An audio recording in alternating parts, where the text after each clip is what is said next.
नमस्कार, मैं हूं आशुतोष त्रिपाठी। इस समय रोहतांग पास के पास आज के दिन एक ऐतिहासिक काम हुआ है। प्रधानमंत्री नरेंद्र मोदी ने वहां पर अटल टनल का उद्घाटन किया। आज यह टनल समुद्र तल से 10,000 फीट की ऊंचाई पर और पहाड़ों के बीच पहाड़ों का सीना चीर कर बनाई गई है। दुनिया की सबसे लंबी सुरंग इसे कहा जा रहा है। जी हाँ, ये पूरे 10 साल के वक्त में तैयार हुई है और इस पूरी टनल का सपना जब प्रधानमंत्री अटल बिहारी वाजपेयी थे तो उन्होंने देखा था। आज प्रधानमंत्री नरेंद्र मोदी ने इसका उद्घाटन कर दिया। अपने आप में यह एक तरीके से कहा जाए कि चमत्कार हुआ है। पहाड़ों का सीना चीरकर इतनी लंबी सुरंग बनाई गई है। बहुत सारी मुश्किलें इसमें पेश आई थी इसके बनाते वक्त। वहां से पानी की धारा आती है, उस पानी की धारा को रोक पाना बड़ा मुश्किल हो रहा था। विदेशों की मदद ली गई, विदेश की तकनीक की मदद ली गई, उसके बाद इस टनल का निर्माण हुआ और आज यह टनल जिस रूप में सामने है वह देखते ही बनता है। इस पूरी टनल के निर्माण के दौरान किस किस तरीके से मुश्किलें पेश आई थी और किस तरीके से सफलताएं एक एक करके मिलती गई, इन्हीं सब चीजों पर बात करने के लिए, निर्माण के दौरान की यादें ताजा करने के लिए आज हमारे साथ जुड़ रहे हैं कर्नल सूरजपाल सिंह जी। सूरजपाल सिंह जी वहां पर 2015 से 17 तक तैनात थे। इस पूरे प्रोजेक्ट से एसोसिएट थे। हम सीधे जुड़ते सूरजपाल सिंह जी से। सूरजपाल सिंह जी, आपका बहुत बहुत स्वागत है। नमस्कार। नमस्कार सर। सूरजपाल सिंह जी, जैसा कि मैं जान पा रहा हूं कि आप काफी नजदीक से इस पूरे प्रोजेक्ट को देखते रहे हैं, तमाम इंतजामात में जुटे थे और चीजों को बहुत करीब से देखा है आपने। कुछ यादें बताइए, किस तरीके से इतने शानदार टनल का इतनी मुश्किल परिस्थितियों में निर्माण हुआ? सर, मैं इस प्रोजेक्ट से उनकी सपोर्ट में एडमिनिस्ट्रेटिव सपोर्ट से जुड़ा हुआ था। टेक्निकल सपोर्ट के लिए वहां पर एक चीफ इंजीनियर नियुक्त थे, जो बॉर्डर रोड ऑर्गेनाइजेशन के एक चीफ इंजीनियर, ब्रिगेडियर रैंक के एक ऑफिसर और पूरी टीम वहां तैनात थी। और ये एक बहुत बड़ा अहम प्रोजेक्ट था हमारे लिए, बॉर्डर रोड ऑर्गेनाइजेशन के लिए, क्योंकि ये टनल न केवल आगे इलाके को जोड़ती है, केलोंग डिस्ट्रिक्ट हिमाचल प्रदेश का जो बहुत ही पिछड़ा हुआ इलाका है, बल्कि न कश्मीर को 3 रास्तों से जोड़ता है जी। इसलिए ये प्रोजेक्ट हिंदुस्तान के लिए बहुत ही सम्मानीय, जरूरतमंद और एक तरह सेना के लिए बहुत ही बड़ी जरूरत थी इस चीज की, क्योंकि ये आपको मनाली से तकरीबन अक्टूबर-नवंबर के बाद रोहतांग दर्रा जो है वो बंद हो जाता है बहुत ही हैवी स्नोफॉल से, और जाकर अगली मई-जून के महीने में जाकर खुल पाता है। 6 महीने पूरी आगे की जो रोहतांग वैली आगे वो कंप्लीट कट ऑफ रहती है। ये 9 किलोमीटर जो टनल निकली है, इसने कम से कम भी 4 घंटे का रास्ता है वो कम कर दिया है। और अब वहाँ के आगे इस वैली के लोगों को और आगे ले को पूरे ऑल वेदर यानी कि सारे साल के लिए जोड़ दिया है। बिल्कुल। तो ये हमारे लिए बहुत ही महत्वपूर्ण दिन, बहुत आज खुशी का दिन है कि इससे जो भी एसोसिएशन रही है वो कहीं देश के लिए हम काम आ पाए। बिल्कुल। बॉर्डर रोड ऑर्गेनाइजेशन ने इसका निर्माण किया है और वाकई में काबिल तारीफ काम किया है। कर्नल साहब, मैं आपसे जानना चाहूंगा कि जब वहां थे आप, चूंकि निर्माण चल रहा था, कभी कभी तरह तरह की बातें सुनाई पड़ती रही होंगी। आप जब वहां मौजूद रहते होंगे तो आप देखते भी रहे होंगे जिस तरीके से एक्सप्लोजन करके चीजों को तोड़ा जाता था, पहाड़ तोड़ा जाता था, कई बार पानी आता था, काम रुक जाता था। तो कुछ इस तरह की याद अगर कभी उस समय की कोई हो तो वो जरूर बताएं। ये साहब, इस टनल को दोनों तरफ से एड्रेस किया गया जी। दोनों तरफ से इसका निर्माण शुरू किया गया, क्योंकि इसको जल्दी से जल्दी करना था, परंतु तकरीबन बीच में 6 किलोमीटर के आसपास में बहुत ही ज़्यादा जो वाटर का चैनल होता है पहाड़ियों के अंदर से, वो वाटर चैनल खुल गया इस टनल के अंदर। जी जी। जिसको रोक पाना बड़ा बहुत ही मुश्किल, क्या एक तरह से नामुमकिन था, और जिसके कारण ये मेजर डिले जो हुआ है इसमें जो भी देरी हुई है इसके निर्माण में, वो ये एक मेजर कारण था ये सबसे बड़ा कारण यही रहा है, जो पानी को रोक पाना, क्योंकि एक तरह से ऑलमोस्ट पूरा झरने का झरना इसके अंदर आ गिरा, जो आगे जाता है अंदर, इसके अंदर से गुजरता, तो इसको अभी हॉर्सशू शेप में बनाया गया है। और इस पानी को रोकने के लिए न केवल अपनी टेक्नोलॉजी बल्कि न पूरी विदेशों की लेटेस्ट टेक्नोलॉजी को लगाया गया। तकरीबन बड़े बड़े इंजीनियर, बड़े कंसल्टेंट्स बाहर से बुलाए गए, काफ़ी मेहनत करनी पड़ी, क्योंकि जैसे जैसे इस जो छिद्र था इसको बंद करने की कोशिश की, उतना ही वहाँ पानी का प्रेशर बढ़ता गया। और एकदम क्विक सेटिंग जो होती है, वो क्विक सेटिंग जो भी हमारे पास टेक्नोलॉजी थी वो एक तरह से फेल होती गई। फिर लेटेस्ट टेक्नोलॉजी के साथ इसको धीरे धीरे बंद करने में तकरीबन 2-3 साल लग गए।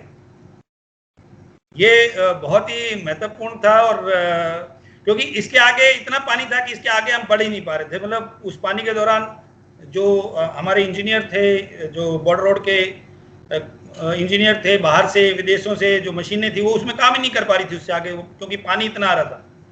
तो ये बहुत महत्वपूर्ण था। इस पानी को रोकना बहुत बड़ी अपने आप में ही एक टेक्नोलॉजी चाहिए थी। बिल्कुल बिल्कुल, टनल बनाने से बड़ा काम था उस पानी को रोकना, जिसे रोका गया और फिर टनल बन पाई। कर्नल साहब, मैं आपसे ये भी जानना चाहूंगा, क्योंकि ये बहुत ही ऊंचाई पर और ऐसी जगह पर टनल बनाई गई है जहां पर आपने जैसा बताया कि जब बहुत हैवी स्नोफॉल होता था तो वहां रास्ता रुक जाता था। कहीं ना कहीं देश की सुरक्षा को लेकर भी इस टनल का बड़ा योगदान होगा, काफी लाभ मिलेगा, क्योंकि आप चीजों को उस दृष्टि से भी अच्छी तरह समझते हैं, देश की सुरक्षा की दृष्टि से इस टनल का कितना बड़ा फायदा होगा, जैसा कि चीन के संग जो स्थितियां बीच में बन जाती हैं उसको देखते हुए। टनल का आप ये सोच लीजिए जी, अगर मान लो हमारे को असिस्टेंस चाहिए, तो केवल एक कश्मीर वाला रास्ता जो था, जम्मू कश्मीर वाला रोड, वो एक रास्ता वाया कारगिल ले को जोड़ता है, और वो भी तकरीबन 5-6 महीने बंद रहता है जी। यहाँ रोहतांग भी बंद रहता है, और ये रोहतांग काफ़ी हाइट भी ऊंची ये हो जाती, दर्रा जो है वो ये 10,000 पे तो टनल ही बनी हुई है, और 4-5 हज़ार ऊपर लगा लो, 15-16 हज़ार फुट की जो उसके ऊपर पहुंचना एक तरह से हमारी जो गाड़ियां हैं या रसद है वो 6 महीने से ही हमें स्टोर करनी पड़ती है ले में। अब जब ऑल वेदर कंडीशन में होगी तो लेटेस्ट टाइम पे जो रिक्वायरमेंट है वो हम अपनी गाड़ियों से, वाहनों से पहुंचा सकते हैं जी। वरना अक्टूबर के बाद से जैसे जैसे ले की तरफ हम बढ़ते हैं तो ऊंचे ऊंचे दर्रे जो आते हैं उनमें ये गाड़ियां जा नहीं सकती थी, क्योंकि अक्टूबर नवंबर तो जो भी हमें राशन वाशन जो कुछ करना पड़ता था वो अक्टूबर से पहले पहले करना पड़ता था। नवंबर से हमें भरोसा नहीं किस समय में बहुत हैवी स्नोफॉल हो जाए और रास्ते बंद हो जाए जी। अब जब ये पूरे ऑल वेदर कंडीशन हो जाएगी, यहाँ ऑल वेदर के लिए यहाँ से निकल सकेंगी गाड़ियाँ, इसमें तकरीबन डेली 1500 ट्रक पास हो सकते हैं, 3000 कारें पास हो सकती हैं, क्योंकि मेजर थिंग हमें लगेगी भी 3000 से ज़्यादा क्यों नहीं हो सकता है या 1500 से ज़्यादा क्यों नहीं हो सकता, कि जो धुआं छूटेगा उसका उस दौरान 9 किलोमीटर में जो ट्रैप होता है उसको निकालना, एग्जॉस्ट करना बहुत इसमें बहुत हाई टेक्नोलॉजी चाहिए। दोनों साइड से भी अगर हम निकालें तो उसको निकालने के लिए सिंगल ट्यूब और ट्विन इसमें कैरेज वे तकरीबन 8-8.5 से 10 मीटर के करीब, 8.5 मीटर के करीब कैरेज वे है जी। 2 वे सिंगल ट्यूब है जी। तो इतना इससे बड़े से बड़े ट्रक 5 मीटर की क्लियरेंस के साथ है, 5.5 किलोमीटर ना 5.5 मीटर के करीब क्लियरेंस है ओवरहेड। तो इसमें से बड़ी से बड़ी गाड़ी, बड़े से बड़े ट्रक गुजर सकते हैं 1500, और 1500 की जो आप यूनिट्स पर डे के हिसाब से अगर आप देखें तो बहुत संख्या हो जाती है 1500 में रसद या एमुनेशन। तो अब अगर सुरक्षा की दृष्टि से जैसे आपने बात की, तो सुरक्षा की दृष्टि से सबसे पहले जो भी अगर कोई युद्ध हो या कोई सुरक्षा की बात होती है तो सबसे पहले उसको की connectivity, day to day rations, day to day ammunition है ना, सेना का आवागमन, सब चीजों के लिए रास्ते क्लियर चाहिए। तो जब बंद होती तो सारे का सारा लोड हमारा एयर पे आ जाता है, एयरबोर्न। पूरे 6 महीने हवाई जहाजों से वहां रसद पहुंचाना, हवाई जहाज से, ये तो एयरपोर्ट टू एयरपोर्ट वाली बात आ जाती है। अब आप अपनी गाड़ियों से इतना लोड कैरी करना बहुत आसान हो जाएगा। तो ये इतनी सामरिक दृष्टि इतनी जबरदस्त जरूरत है इसकी सेना के लिए, तो एक तरह से ये एक तो संजीवनी का काम करेगी, मैं तो यही कहूंगा। जी कर्नल साहब, जिस तरीके से ये टनल बन गई है और जैसा आपने बताया कि सेना के लिए संजीवनी बन गई है, तो चीन के लिए तो बहुत बड़ी आफत बन गई है। तो नहीं, आफत तो सर चीन के लिए, चीन ने तो अपनी जो सड़कें हैं वो आज से कई साल पहले बना ली थी, और हम एक तरह से इन चीजों में पिछड़े हुए हैं। वहां तक जहां तक अगर ये सोचें कि हमें आज अगर हमारी सड़कें और हमारी जिस दृष्टि अभी चल रहे हैं, हम पिछले कुछ सालों से जितने जोर हमने अपनी हाईवेज के ऊपर और टनल के ऊपर ये लगा रखा है, ये अगर आज से 20 साल पहले होता तो आज हमारे एक तरह से आम जन या आम चीज कोई गाड़ी एकदम आराम से पहुंच सकती थी। अभी चाइना के लिए तो शायद प्रॉब्लम है, तभी उन्होंने ये चीजें अभी जो रिसेंटली हरकत की हैं वो इसी चीज से खार खाए बैठे हैं कि हिंदुस्तान इतनी जल्दी से प्रगति करता हुआ इस साइड बढ़ क्यों रहा है। हमारी सेना के मनोबल में कितनी मजबूती आएगी, हमें ये पता है कि कोई भी चीज़ है तुरंत हमें मिल जाएगी। अकेला हमें हेलीकॉप्टरों पे या हवाई जहाज़ों के ऊपर निर्भर नहीं करना पड़ेगा। और चाइना को ये पता चल गया कि सेना जो है वो भारत की बहुत मजबूत है जी। यहाँ पे जो भी सैनिक है वो बहुत अपने मन से ज्वाइन करता है कि मैं एक सैनिक बनकर, वो गर्व महसूस करता है कि मैं भारतीय सेना का सैनिक हूँ। यहाँ पे किसी को जबरदस्ती सेना में नहीं भर्ती किया जाता है, तो उसको एक हथियार ठीक से चाहिए टाइम पे जी। मैं तो बल्कि मैं आपको ये कहूँ कि 1962 के भी युद्ध में हमें उस ढंग से याद किया जाता, मगर अगर उन हालातों को कोई देखे तो उस समय ना हमारे सैनिक जो भी लड़े, ठीक टाइम पे एमुनेशन नहीं पहुंच पाया, ठीक टाइम पे राशंस नहीं पहुंच पाए वहां पर। और आज अगर हमारे एक सैनिक उनके कई सैनिकों को आराम से देख सकता है, मनोबल के हिसाब से और हिम्मत के हिसाब से, वीरता और ट्रेनिंग के हिसाब से, उसमें हमारी सेना में कोई कमी नहीं है। और एक सैनिक तैयार है, उसके पास अपना समय पे एमुनेशन चाहिए, उसको राशन चाहिए, उसको क्लोथिंग चाहिए, वो चीजें अब ये चीजें पूरी करेंगी। बिल्कुल। अगर कोई ऐसा हमारे पर थोपा गया कोई चीज तो वो उनके चिंता का विषय तो बनेगा ही। हमें किसी चीज का निर्भीक हम पहले भी थे और आज भी हैं। भैया है कि अब हमें असिस्टेंस अच्छा मिल जाएगा। और ये बहुत एक अटल जी ने जो इसको रखा था, इसका निर्माण के लिए सोचा था, आज वो पूरी हुई है, तो देश के लिए सच में ही बहुत एक खुशी का दिन है।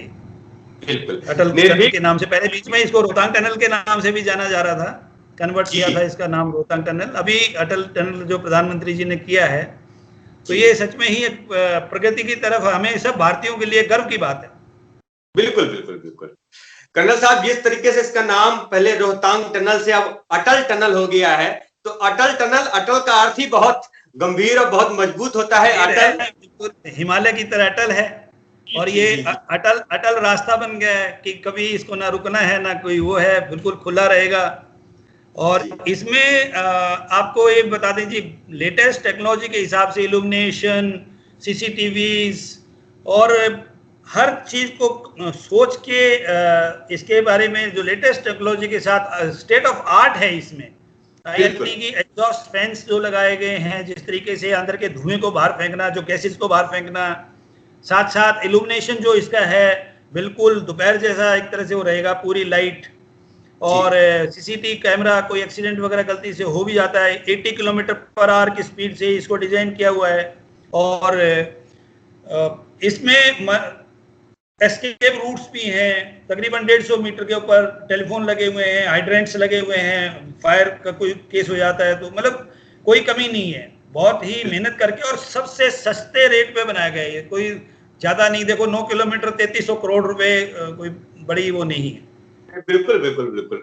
जिस तरीके से कर्नल साहब ये पूरी टनल बनाई गई, और अब इसको पूरी दुनिया देख रही है कि भारत में इतनी बड़ी, इतनी लंबी सुरंग और इतनी ऊंचाई पर बना दी गई है। निश्चित रूप से भारत की शान तो है ही ये अटल टनल, लेकिन चीन के लिए बहुत बड़ा एक सबक भी है कि हम किस तरीके से मजबूत होते जा रहे हैं और किसी तरीके से चिंता वही है जी, यही चिंता है त्रिपाठी साहब कि भारत इतना मजबूत क्यों हो रहा है। वो चाहते थे कि हम जैसे हैं वैसे रहें और वो धीरे धीरे अपना अपना जो उनके उद्देश्य है वो पूरा करते रहें और हम भीगी बिल्ली की तरह चुपचाप बैठे रहें। अब उन्हें ये पता है ये बिल्ली नहीं शेर बन चुके हैं। और ये भारत शेर था, शेर है और शेर रहेगा। अटल टनल जी जी, अटल टनल की हमारे लिए एक योगदान रहेगा इस चीज का, और सेना का मनोबल भी उसमें, और उनको उनकी देखभाल करने में सुविधा मिलेगी, इस चीज से बहुत बड़ी सुविधा मिलेगी। और बिल्कुल सेना के लिए तो एरिया हमारा कट ऑफ था। इसके साथ साथ त्रिपाठी साहब अकेला सेना की बात नहीं है, और अगर आप देखेंगे जो ले से जो हम पहले भी जो इलाका है वो बिल्कुल अबेंडेंड था, जो लोकल आम आदमी के लिए ना एजुकेशन सिस्टम। और आपको बड़ा इस चीज को जान करके आश्चर्य होगा कि आज जो वैली है, इसके बाद केलोंग डिस्ट्रिक्ट है, उसमें गोभी और आलू दो चीजें और सेब ऐसी हाई क्वालिटी के वर्ल्ड क्लास उगाए जा रहे हैं। तो वहाँ की जो आम जनता है उसके लिए, वहाँ के किसानों के लिए कनेक्टिविटी रहेगी राउंड द ईयर। तो उनको अच्छे बीज, खाद, और वहाँ की भूमि बहुत उपजाऊ है।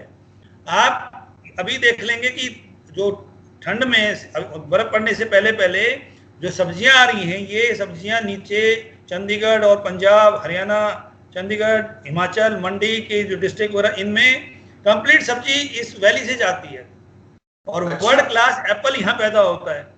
तो ये कनेक्टिविटी से यहाँ की जो ग्रोथ होगी आम जनता की, वो भी बहुत बड़ी चीज है। तीसरी, यहाँ के जो आम जनता थी उसके लिए भी मेडिकल फैसिलिटीज के लिए वो कनेक्टेड नहीं थे। उनके लिए कोई हेलीकॉप्टर, मौसम खराब हो गया मान लो 3-4 दिन और कोई बीमार है तो उसको कहीं ले जाया नहीं जा सकता, मजबूर थी यहाँ। अब आप कम से कम वहां से इनको ले जा करके और हॉस्पिटल तक ठीक टाइम पे पहुंचा सकते हैं। तो अकेली सेना नहीं, आम भारतीय के लिए बहुत बड़ी उपलब्धि है ये। जी जी जी जी, निश्चित रूप से एक समाज के लिए भी बहुत बड़ी चीज है, सेना के लिए भी बहुत बड़ी चीज है, हमारे पर्यटन क्षेत्र के लिए भी ये काफी काम करेगी। तो ये वैली तो बहुत ही सुंदर है। अगर आप इस इलाके में आप कभी जाएंगे तो बिल्कुल ही सुंदर है, और इसको इससे दूसरी साइड से शिमला से भी कनेक्ट किया जा सकता है। बहुत तो सामरिक दृष्टि से ये बहुत इस इलाके की बहुत उन्नति में भी उसका पूरा योग होगा। इस टनल के माध्यम से जो आसपास की वहाँ की रहने वाले जो जन हैं उनकी सुविधाएं बहुत बढ़ जाएंगी। कर्नल साहब, जिस तरीके से आपने सारी जानकारियां दी हैं और चीजों को बताया है, काफी अच्छा लगा है। यह अटल टनल केवल हमारी मजबूती ही नहीं, हमारी समृद्धि का भी बड़ा एक रास्ता बना है। आपने हमें वक्त दिया, इसके लिए आपका धन्यवाद जी, नमस्कार।